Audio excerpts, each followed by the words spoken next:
On Amazing Kitchen today, we'll be talking about tilapia fish. That's this one right here. Why is this called St. Peter's fish and the story behind it? Alright, let's see how it's done.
How do you enjoy this simple recipe? All you need is salt and pepper and a fresh fish, such as tilapia.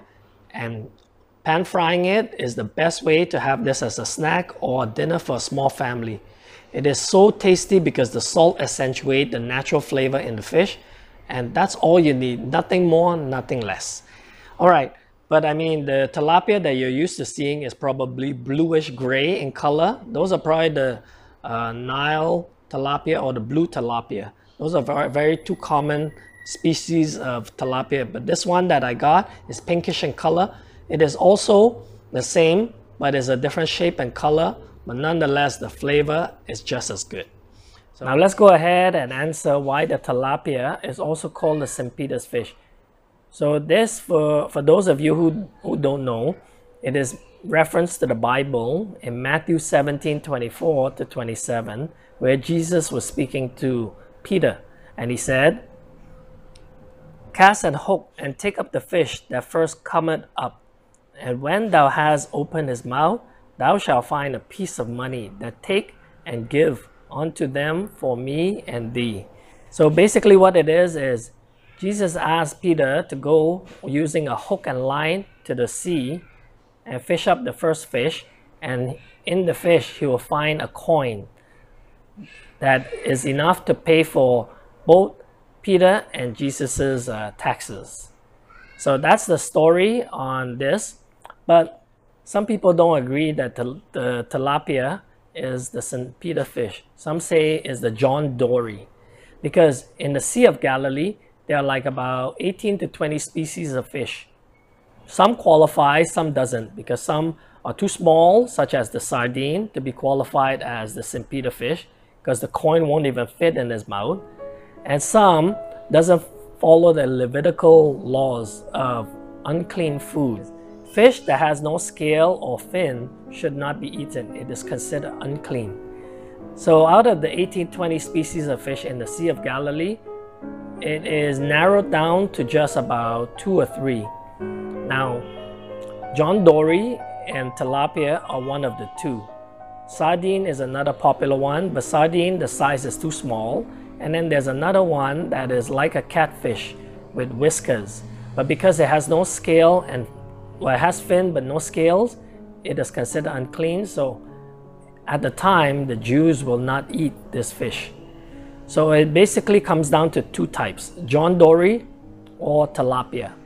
But in modern days, if you go to Israel, you'll find that all the restaurants and eateries close to the Sea of Galilee, they all serve tilapia as the St. Peter's fish. because it's very affordable, it is cheap, and is widely found, and is also tasty. But is it true? Some people argue that it cannot be because tilapia mainly feeds on plankton. So some people argue it must be the John Dory because you can fish it up with a hook and line by putting some sardine on the hook. But then remember, history also shows that a lot of the time the tilapia mouth contains a coin or stones. And the reason for this is because it's very natural, because tilapia broods their fries in their mouth. So what that means is the female, after the eggs are fertilized, they suck it back in the mouth and allow the eggs to hatch in the mouth. But sometimes the fries, they do not want to leave the mother's house because it's nice and comfortable, food is provided, security is provided, you know, like some of us.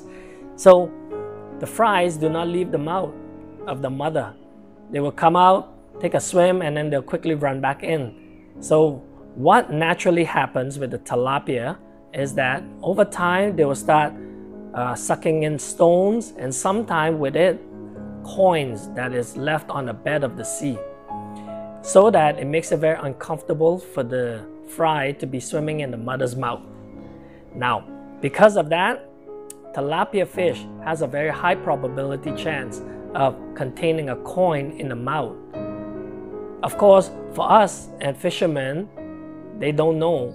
They only know after when they net up the fish or hook up the fish at the end of the line, then they will find coins and debris in the tilapia's mouth. But remember, this is Jesus talking. If you believe that Jesus knows it all and He's the Son of God, how would He not know this at the time? Even though the tilapia only feeds on plankton, but Jesus can easily make the tilapia somehow get hooked on this line for Peter to pick up with a coin in the mouth. I mean, all of this is all feasible. It is all possible. So if you look at it, tilapia has a very high probability and chance of being the St. Peter fish that is mentioned in the Bible, even though it never mentioned the species of it.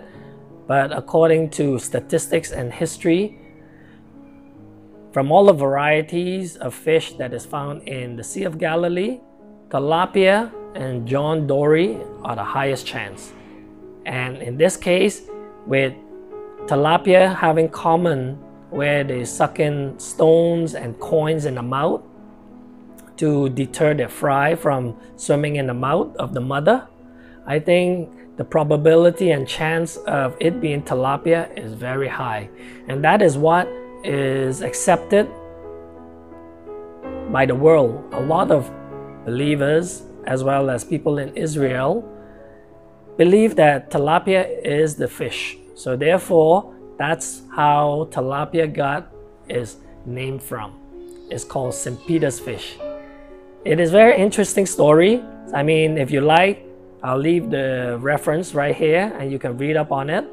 It is quite cool to know, because during this resurrection weekend, some call it Easter, I think this story really adds to being a believer and how important it is and how important Jesus is in everyone's life.